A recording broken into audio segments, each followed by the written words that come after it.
when you are pushed to your visceral limit, the real you comes out. When you're at the point of greatest pain or frustration or stress. I'm not sure if that quote is exactly right, but yes, you learn something about yourself in those times. Sometimes things overflow from your character, and at least for me, what comes out in those moments is not particularly attractive.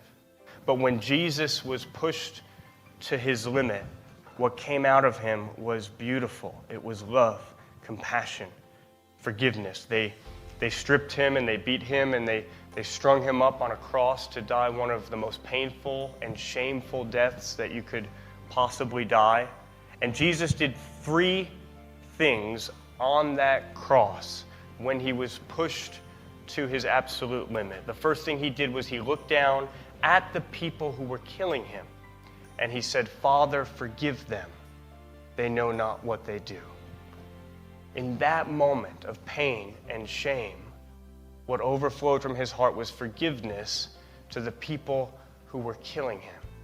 And so we can take confidence that no matter what we've done, there is nothing that we could do that Jesus will not forgive if we will just humble ourselves and ask him. Then on the cross, Jesus turned to his mother and his best friend, and he said, "Mother, here is your son."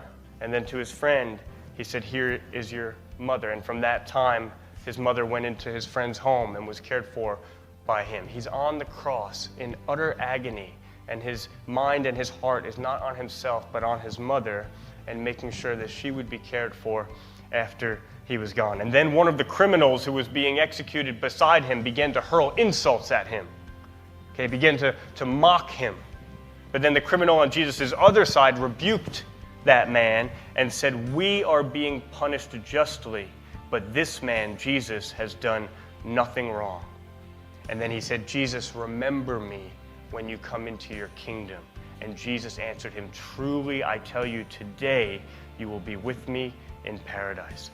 The final thing that Jesus did on the cross as he was gasping for his last breaths was to love the man next to him, a criminal, and to give him assurance of salvation in response to his repentance and his trust in Jesus. When the soldier who stood there in front of Jesus saw how he died, saw how he responded when he was pushed to his limit, he said, "Surely this man was the Son of God."